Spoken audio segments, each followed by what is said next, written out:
finally here, Oklahoma versus Houston preview. And we're going to talk about it after the bumper.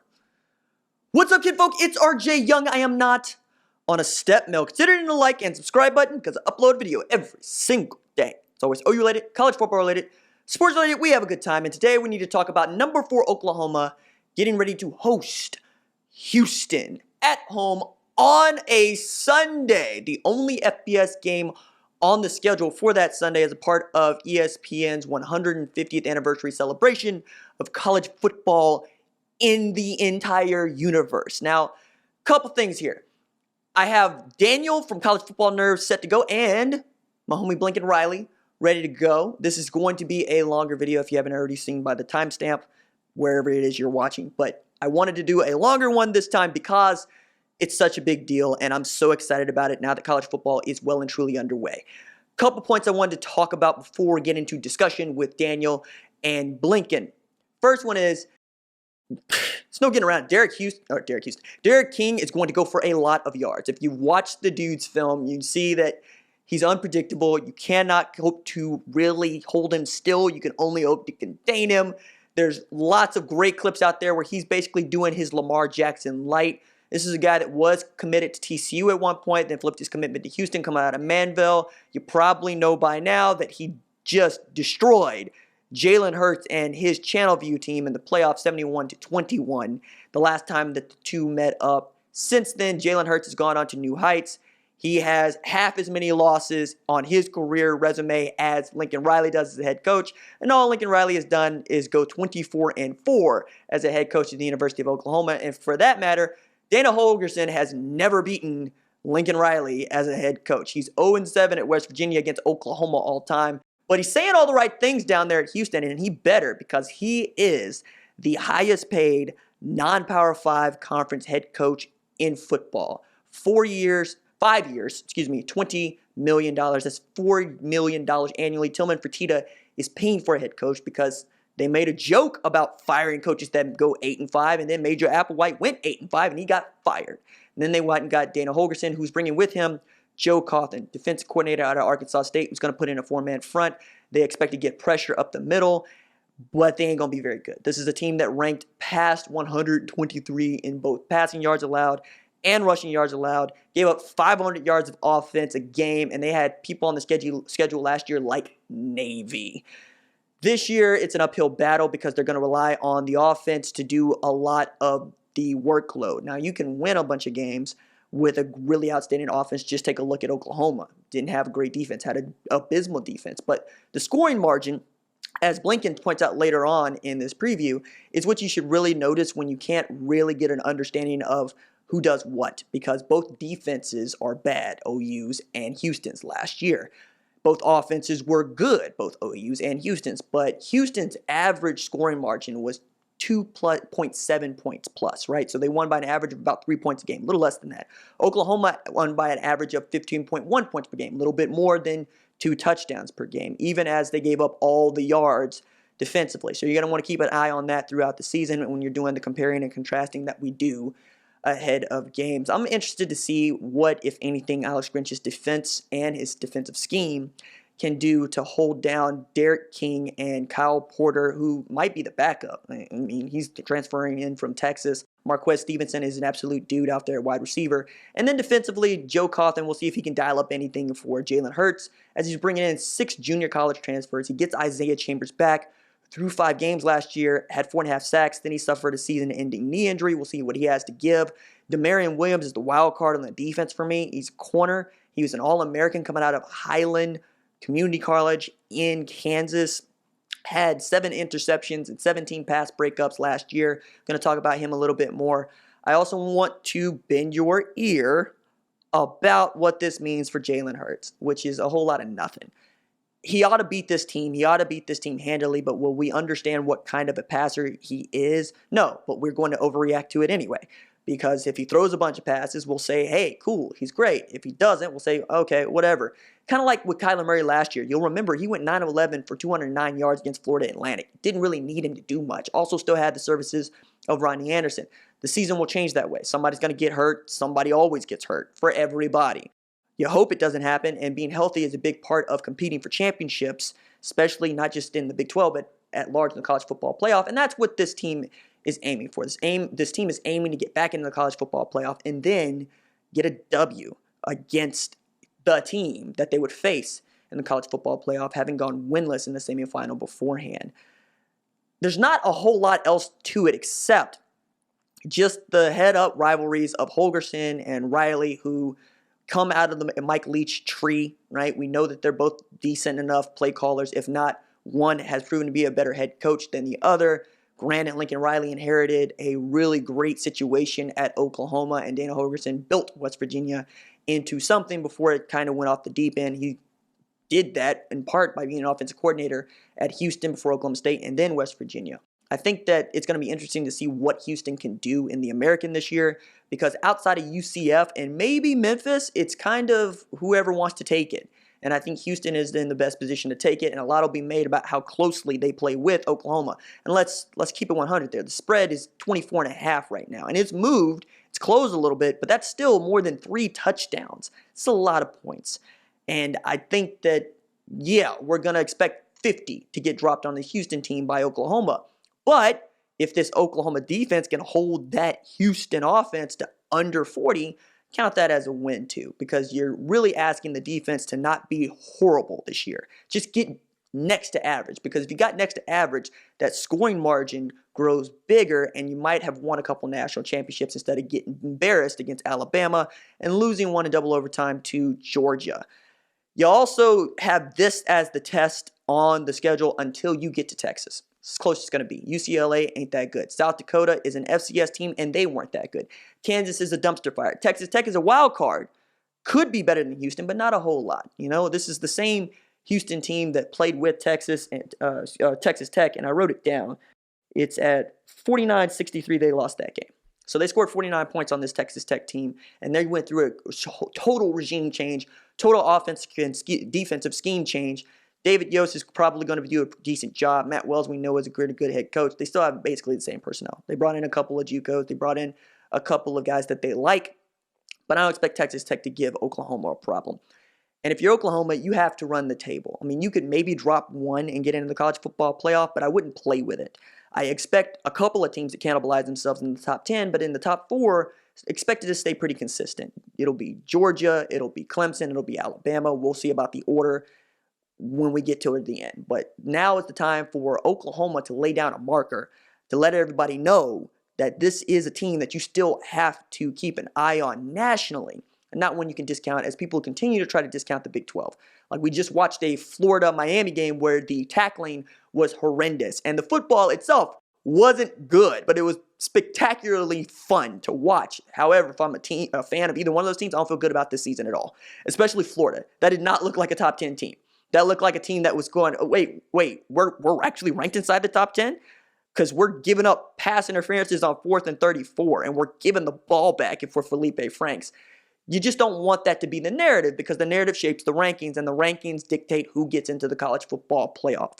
You need to go and beat people and beat them handily, and you need the defense to show that it's not going to get embarrassed if it gets back into the college football playoff, because that could be the difference between a 4 and 5 spot like it was last year. Ohio State got embarrassed by an unranked Purdue, got beat by 28, and there was your difference. Difference is Oklahoma got beat by a top 10 Texas team by 3 points and then got the W in the Big 12 championship.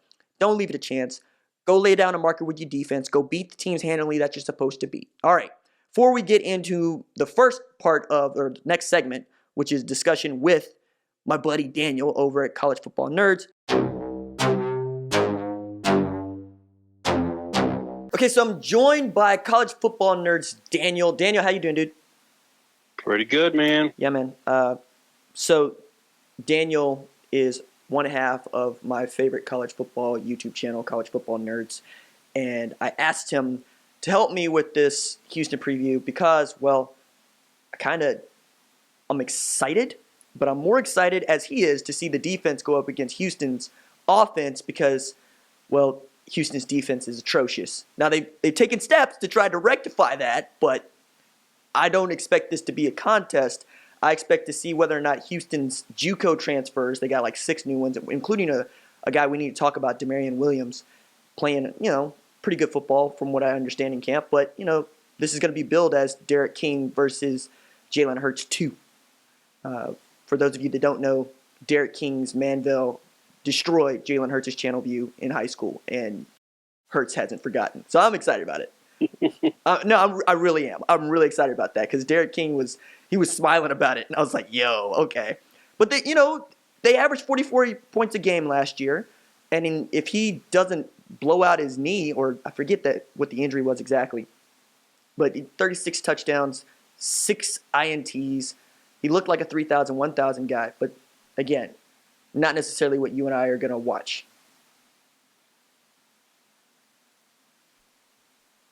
Daniel? Was there a question? Yeah. See? Look at this. Look at this dude. Look at this dude. What are you excited about in this game?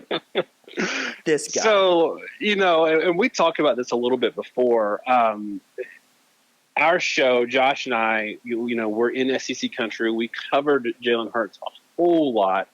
And we actually did kind of a breakdown of Jalen Hurts before last year. And one of our takeaways was we had some concerns about him against elite defenses. Now, some of that was scheme. Some of that was maybe Jalen. But one of the things that we were really comfortable with in Jalen is if he faces even a mediocre defense, he just crushes them. So Houston, it's going to be, they're going to go ham offensively. So what I want Oklahoma fans to do is have a little bit of, temper their view of what they see from Jalen on Saturday because he's gonna rake. What I'm really interested in, kind of like you alluded to, is new scheme defensively for Oklahoma, facing a team like we said before the show. Like, when's the last time Houston had a bad offense? So, and that's another thing I want to take kind of an aside because Oklahoma may not have that great out-of-conference P5 game this year, and there's a lot of that going around this season. But what I do hate is sometimes people assume all G5s are the same G5s, and Houston is not your average G5, especially offensively. So what I want to see is, what does Oklahoma's defense look like versus an offense that is P5 level plus, really? Yes, right, because it's whether or not Alex Grinch's defensive scheme is going to work, and this is a good opportunity to see whether or not it's going to work against the kind of offenses that they'll face regularly. I think you'll get to see whether or not the defensive back group is anything close to not heinous going up against this receiving group because Marcus Stevenson is good, and you return some guys that you trust, and you have Kyle Porter, who's going to be eligible as Texas running back transfer. I think that a lot of this is going to come down to what can the safeties do, because the safety situation at Oklahoma is not great. You lost Trey Norwood, who wasn't like a world beater, and there's not a whole lot of people that are going to be like, I'm a huge Trey Norwood fan, but he could play every position in the defensive backfield. Right. And Grinch really did like him. And then while Buki's a lightning rod for criticism or for protection, if you're me, right, because he's 5'8" corner that's being asked to play nickel, I think that's what I'm interested to see is, does the scheme help those guys out at all? Or is it really just going to be more cover 3, cover 4 man principles where you're asking Parnell Motley and Trey Brown to run with these guys, and then you're leaving Kenneth Murray Jr. and or Deshaun White or whoever starts in the middle to try to run down Derrick King? I see this game going like 54-45, but that's also because I watched so much OU defense over the last 2 years that I'm cagey about saying, hey, we can hold that team to under 30. I know that's what Grinch thinks is going to happen, but if you hold Derrick King to under 300 yards passing and you hold him to under 100 yards rushing, I count that as a win. That's Sure. just where I'm coming from. Yeah, and I think that you touched on it really, is scheme. And not only scheme, but trust. Like, what does he trust defensively with his unit? Especially, like Norwood's a good one because to me, yes, he's not an all-world everything, but he is kind of everything. He's that security blanket, that comfort in knowing that he can play anywhere. I'll put this question to you because you said the safeties, you mentioned the secondary, but you know what makes a secondary look really good? a pass rush. And that's where I want to see, like maybe, there's a lot of good secondaries out there that look like trash because they're having to play, 12, 13 seconds. In your mind, how much do you expect to see either from an individual talent standpoint or schematically to maybe alleviate some pressure on the secondary and get at them in the pass? Well, I think the change from a two-gap scheme to a one-gap scheme is going to help tremendously because you can count literally on one hand how many defensive tackles coming out of high school are built to run a two-gap scheme. It just doesn't happen, right? You blow that guy up in college and you hope that he's able to play for you as maybe a redshirt sophomore, right? Because he's just eaten and eaten and eaten. Even so much so that there's a fella named Michael Thompson who had enrolled at Oklahoma last year as a defensive tackle. He was an All-American. And he blew out his ACL before he got to campus, so he redshirted last year. Grinch comes in. That guy doesn't play defensive tackle anymore. He plays offensive tackle because he was running around about 330 pounds. And the guy that was running around at 335 last year, Neville Gallimore, who's a freak, dude reportedly runs a 4.7 40 at that weight. They slimmed him down to about 305. And so you got that guy who's a redshirt senior. You got two other redshirt seniors that are defensive tackles, and those guys played really well when Mike sometimes Mike Stoops made the switch to, okay, guys, let's spread it out a little bit. Let's go into a one technique, a three technique, maybe even a 2-eye, and try to split people as opposed to eat them up. And I think that's going to help the interior get a rush tremendously. And on the edge, I like Ronnie Perkins. I like Jalen Redmond when he's healthy. That guy for me is a wild card. I'm one of the few OU people who's like, I don't know if Jalen Redmond's going to be able to play. Like, they say that he's going to be able to play. They say that he's gone full go, but he's coming back from blood clots, which I wouldn't want to play with if that's me. But rush end. This guy had played all of like 2 years of high school football and was an All-American. He could play. Right. There's a couple other dudes that I think could help out there. Mark Jackson being one of them, and you got some freshmen that Grinch is very high on, but if they can't get a rush against Houston and its offensive line, they're not going to get a rush. That's just it. They're just not, and if you can't get a rush, it's really difficult to cover. I still believe you got to be better in coverage than you do in pass rush, but as you said, it's much easier to cover people when your defensive line is in other people's backfields, because if your 4 can beat their 5, you win the game. I mean, we Oklahoma fans saw this last year when, Alabama came out with a pass rush that was effective. That secondary wasn't really exploited. Right. And what happens when Alabama loses their only pass rusher, and not even in the Oklahoma game, but next game, in the Clemson game, then those, weak spots in the secondary started getting tested with the regularity. So I think it's an interesting dynamic because it's a combination, obviously, of scheme and talent that has to be employed there. But, and this is a little bit of an outlier, but the last game we saw Houston play last year, and I hate going back to last season, but it was the last game of last year, so it maybe has a little merit.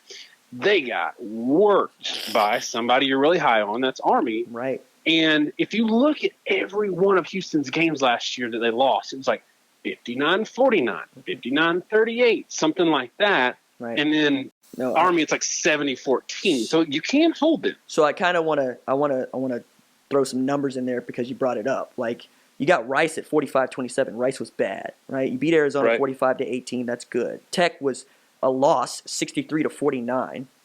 You got Texas Southern that you beat up on, 70-14. Tulsa was awful last year. That's my alma mater. You beat them 41-26, and I thought that margin should have been greater. Navy at 49-36 should have let us know what Army was going to do, because the Navy wasn't good. But come on, 36 points to a triple option team. Let's go, fellas. And then you can keep going down the list, playing SMU and then losing 45-31. But then I looked at what they did defensively, and as good as they were offensively, they were just as bad defensively. Right. They were bad as Oklahoma. Like, they gave up 37 points a game, which when you looked at giving up 496 yards of total offense on average, just makes that 37 look really good. And then you giving up friggin' 275 yards passing in every game. And again, you played Navy. You played Army. They didn't throw the ball. So you're giving up 300-yard passing games to teams you shouldn't. And I know Joe Cauthen was brought in to correct this. Guy coming out of Arkansas State. They're going to run a 4-man front. They're going to try to get some things corrected. And I like Demarion Williams, who had 7 INTs out of JUCO at Highland, just up the road from here. And he had 17 pass breakups. He's an All-American. I like those guys. But as much as because they were so bad, I don't even know what I'm going to be able to learn from the offense, let alone Jalen Hertz, right? And I don't like that. Well, and also you have to think and I hate when like Homer fans say this when their team's like 4-3 in the middle of the year, and they're like, yeah, but we've been holding back our offense for something special for a big game. Yeah, okay. You got to know you're not going to see Oklahoma's offense unless you have to. You'll see it in spurts where okay, y'all, we gave up a touchdown. We need to go out and get one. But you're not going to see the full brunt of the Jalen Hurts era in week 1 unless something disastrous happens. I will say if you do see the full Monty, it's going to be bad news for what it says about the defense. But again, look, they scored 14 points against Army in their bowl game. And, maybe they were pulling to Georgia and they were upset because they were in the playoffs. That's a joke. But I think it can be done. So, I maybe am a little bit higher on what Oklahoma can do defensively than you are. Maybe you got a little PTSD. I don't know, but hey, man, you asked me. Oklahoma was a mediocre defense, like a less than heinous defense away from not just playing a national championship game, maybe even winning one. And I'm more 2017-18 than 2018-19, or I guess, 17-18. No, 16-17, and then 17-18. The last 2 years. Yeah, I mean, for me, I think it's possible. I don't think – I will say this. I don't think the cure-all is just a regime change at the top. I don't. Bringing a new guy in, bringing a new scheme in, changing things a little bit will be an incremental change. What I think it has to do, the big benefit you get from bringing a new guy in is you can go to recruits and say, okay, we've lost a lot of goodwill with defensive recruits because we're giving up 100. Right. And now we can show momentum alongside the best offensive play caller in the game. Yeah, and you're going to need to because, I did this upload about why Texas is beating the hell out of Oklahoma in recruiting. And there's a number of different reasons, right? One is you don't have a quarterback in the class, and 2 is you got in a new defensive coordinator who's basically told guys that you already had committed, I may not want you, and then those kids decommit because they want to go where they're wanted. Right. And you also only have 16 seniors on this roster, and 4 of those guys, I'm fairly certain, are not scholarship players. So that's 12 more or less, right? And some of those guys might even be coming back, like Caleb Kelly, for instance. But you need the defense to show, because if the defense doesn't show, you're really not going to like how defensive recruiting goes, because Riley really did outdo himself last December the more I look at it, because they brought in some guys that I feel like could play almost anywhere else. And I've always said that a kid that is a blue chip that comes to Oklahoma is coming out of his good friggin' graces because you don't have anything to show him. You don't put anybody in the NFL, which is – think about that. You don't put anybody in the league. And your best player in the league right now playing defensively is Tony Jefferson, and he went undrafted. So you need Alex Grinch to go out against Houston, against South Dakota, against UCLA, against Kansas, all games they get in September, to destroy people so that when those official visits come through, they'll be like, oh, yeah, that I can – okay, cool. I could be a part of this. To say nothing of West Virginia in October when Austin Kendall comes through. I mean, you only have so many opportunities to impress kids, and you need to be able to show them some turnovers and some takeaways, specifically because you're so bad defensively. Offense is going to take care of itself at Oklahoma, right? You got 2 college football seasons of the best offense in the history of the game. That recruits itself. I think that if you can't show people that you can beat up on Derrick King and beat up on Dana Holgerson, who talks a lot of noise, but went 0-7 at West Virginia against Oklahoma, then what are you doing? What's the point of this game? Which is on Sunday, not Saturday. And I think, like you said, you don't have to be leaps and bounds better. You just have to be better. And that will feed into itself. But for this year, you just have to be better. For this year, if the offense still, keeps churning, we talked about this when you were on our show. You can take a legitimate step back offensively, but take a normal step forward defensively, and you're back in the playoffs. Yeah, which is wild. All right, right. We're running out of time with you, so I want to ask you straight up: prediction, score, and what do you think Jalen Hurts' numbers are going to look like?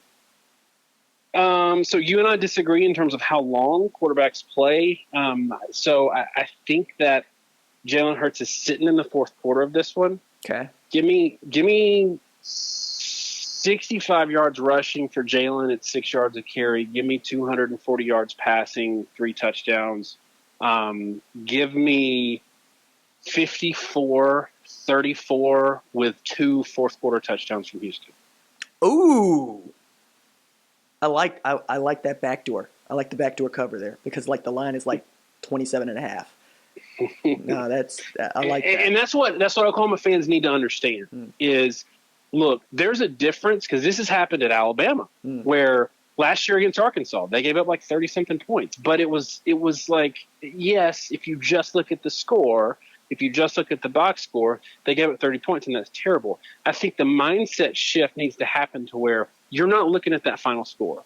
You want to know what the score is going into the fourth quarter because Oklahoma also, in addition, this is one of the things that's really hurt them, is you can't develop talent if you can't play your second and third string in the fourth quarter because your defense might give up 60 points if you do that. Right. So I think it's a good thing if they give up 34 points and it's against the backups. I think it's, if it's 48-20 going into the fourth quarter, I think that's a huge win. No, I agree with you. Daniel, man, thanks for taking the time. I need to return the favor whenever. I know that I'm ridiculously, stupidly just busy, but anytime you need me, dude, you say the word. I'm really interested to see what you guys have to say about Auburn and Oregon because that's a big game that's coming up. I'm really interested to see what you think about LSU, Texas. For all your preview and prediction stuff, check out College Football Nerds on the YouTubes. Daniel and Josh do an excellent job, and I look forward to what you guys do. Thank you so much. Yeah, man.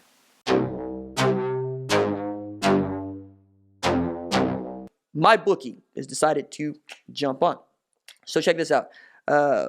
What's the read here? I would only recommend a service to my listeners that's proven. That's why my bookie is always the right to play. You bet, you win, they pay. My bookie lets you bet on which college coaches will get fired, who will make the college football playoff, and the Heisman Trophy. You can even bet on halftime lines, live odds, or FBS versus FCS games, like Oklahoma versus South Dakota. Easy money there. Up to $1,000 in your first deposit bonus, double your first deposit. So if you want to put $1,000 in there, they'll give you another $1,000 to bet with.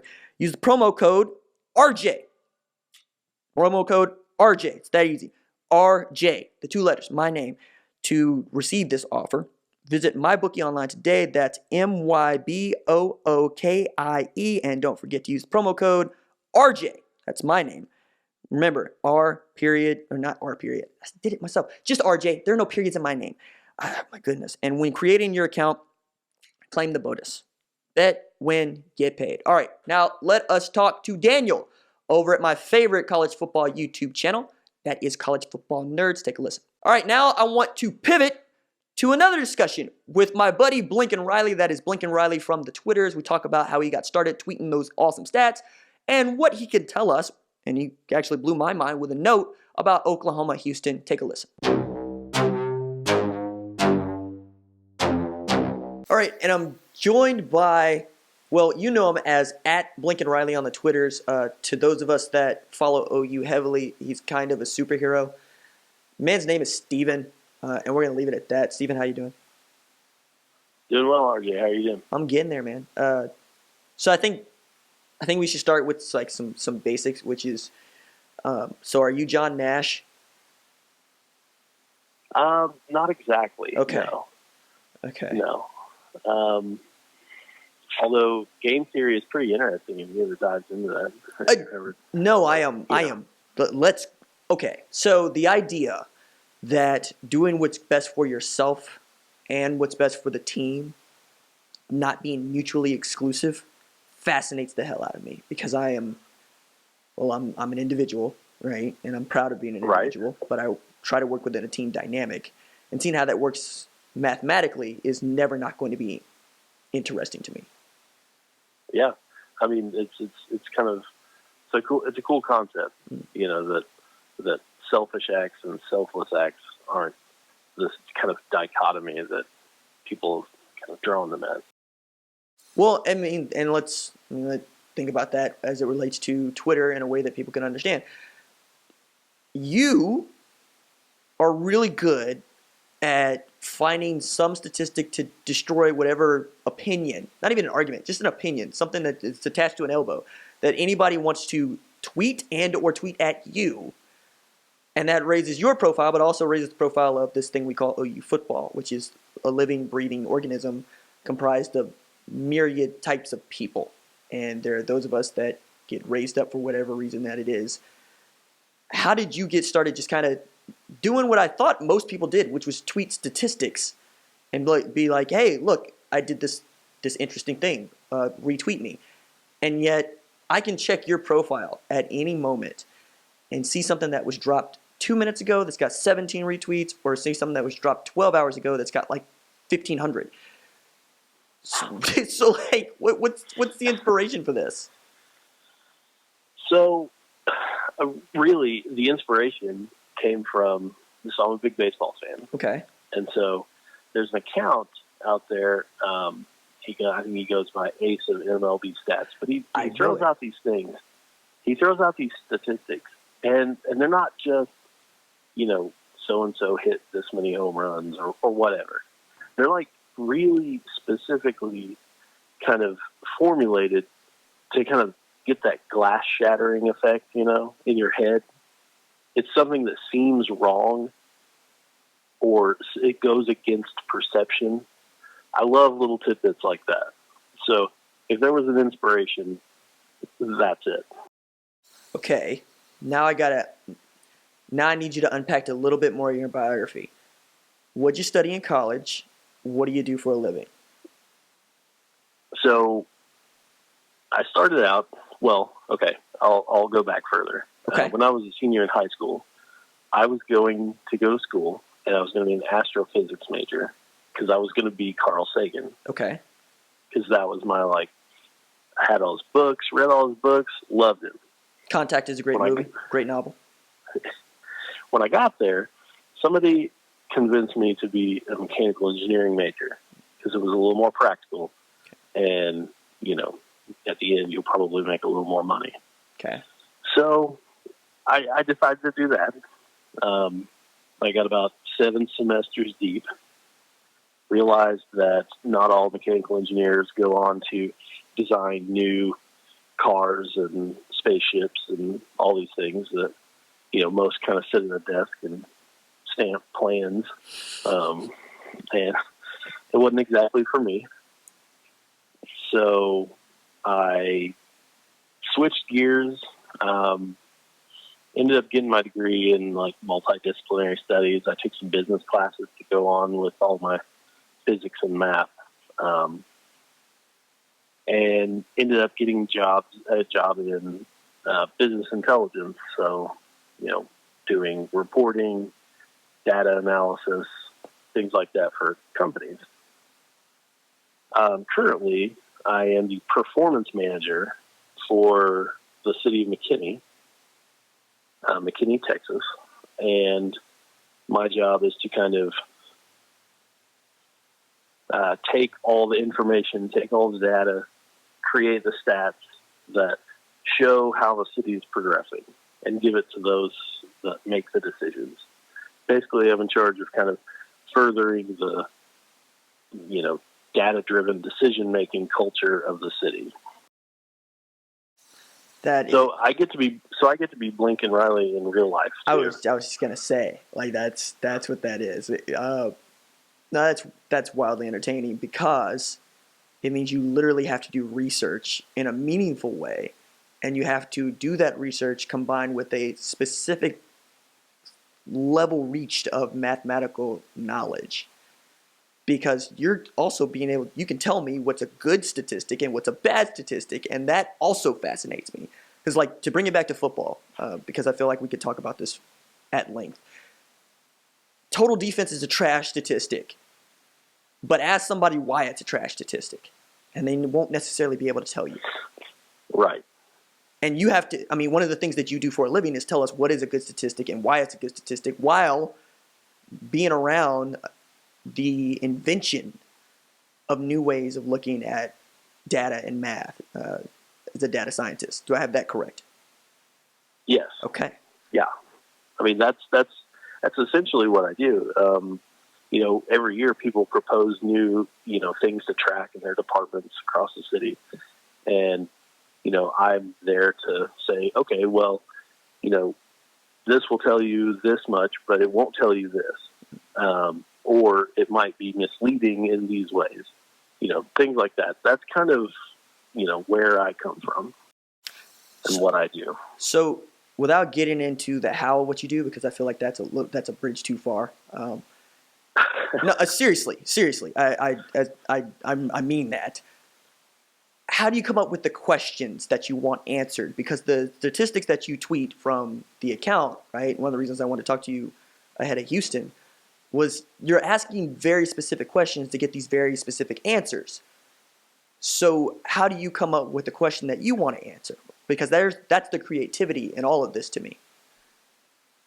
Yeah, so a lot of times, you know, it's just somebody says something on Twitter and I see it and it just like feels wrong, right? I mean, it's just, I know what they're trying to get at, and what they're getting at is not the whole truth. And so I'll go and basically, you know, say, why is that wrong? But a lot of times, really, it's just a matter of, you know, pouring through these numbers. And every time I see something that doesn't like fit right in my head or my own perception, that's when I kind of look further and put these things together. Because I figure if it seems weird to me, it probably seems weird to other people. And so those are the tweets and those are the stats that I really, really like. Are those ones that make you think, like, stop and say, what? No way. No, I mean, you've had a couple of those. I mean, I see. It feels like you have a couple of those every day, which is ridiculous when I think about it.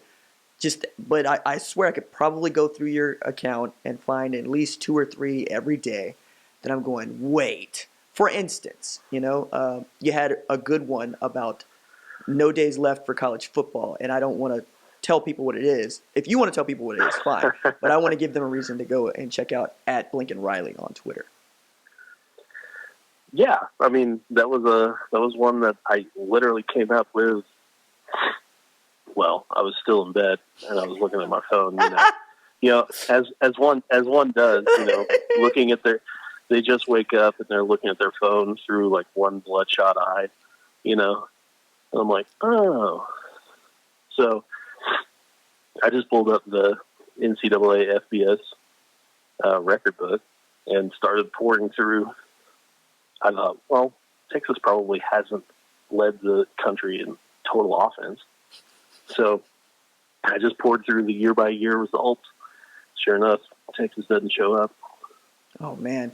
I mean, you're making it sound easy, but it's not. As a person who pores over media guides and pores over record books, I also grew up a baseball fan, and I became fascinated with the idea of statistics and then finding out that batting average is a bad way to go about measuring how good a hitter someone is or how good they are getting on base, to put it much more plainly. Kind of blew up my head, right? That sort of stuff. And so when you go through it and you're looking for something, sometimes you just miss it or you just didn't know a way to think about it. So to bring it back to OU Houston, is there something that you've already found that you were looking at that would tell you something about this matchup between Dana Holgerson's Houston and Lincoln Riley's OU that you found interesting? Yeah, so one of the things is, okay, so both defenses are atrocious. Not great. Yeah. Atrocious. But according to, if you're familiar with Bill Connolly and his S&P Plus metrics. Friggin' awesome. Yeah. Houston was 106th last season, which is real bad. But what's more is they return only 39% of their production from last season on that defense. So I have a feeling that this could get worse for them. On the other hand, Oklahoma, very bad defense, but they're returning 81%. So you would kind of think that there's going to be some progression there.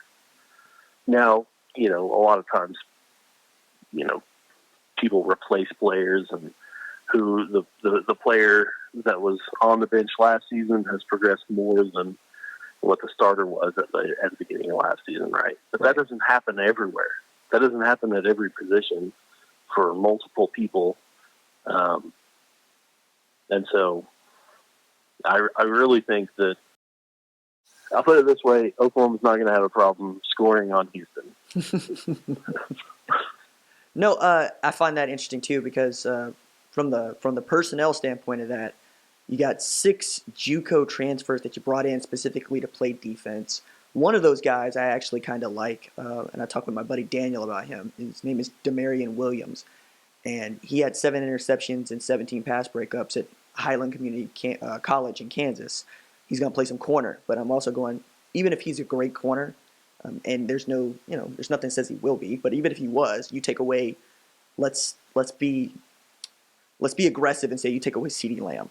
All right, cool. Now what are you going to do about the other guys? It's just, right. And the idea that the 39% that they do return, one of those guys, Isaiah, what's your name, Isaiah? Isaiah Chambers, 4.5 sacks in 5 games, and then he blew out his knee. So what's he going to look like in his first game back? Lots of interesting questions. I actually wanted to put this to you, because people are going to do that thing where they look at matchups. You know how you look at the 2 columns, you see opponent, you see OU, or if you're a Houston fan, you see Houston, you see opponent, and you'll see we suck in total yards, we suck in rush yards, we suck in points allowed. Is there one I guess outside of points allowed, is there a statistic that you might point people to look at that isn't Bill Connolly's S&P Plus that can help them better understand their opponents? So, yes. Okay. I think that points scored per game is incomplete and points allowed per game is incomplete. Okay. What you really need to look at is the margin between those two. Oh. So, for example, Oklahoma was very bad on defense last season. Right. Their offense was so good that the difference, if you took away points allowed from points scored per game, was one of the best in the country. Just because they scored so many points. Right. But that kind of comparison there, you take that margin as opposed to just defense or just offense. If you take that margin, that's going to be really telling for a team. Right on. Okay. No, that's tremendously helpful. I would also couch that with non-con versus conference for one specific reason. Like I was looking at this the other day, not point margin specifically, but Tommy Stevens was named the quarterback at Mississippi State after being a grad transfer from Penn State. And last year they weren't great with Nick Fitzgerald, but they averaged 587 yards of offense and 50 points per game in non-conference. And then they got the SEC play, and that number dropped to 316 for total yards and 19 points per game against SEC opponents. So I also think that comes into it as well, which means absolutely. Context is huge in college football. Right. Oh no, and that was what I was gonna tell, because I know that there's somebody that was listening that's gonna be like, "Yo, man, South Dakota," gonna be like, "Yeah, South Dakota, 100%." Yeah. FCS team, bad FCS team. What are you looking forward to about all this stuff, man? Do you mean about this game? Yeah.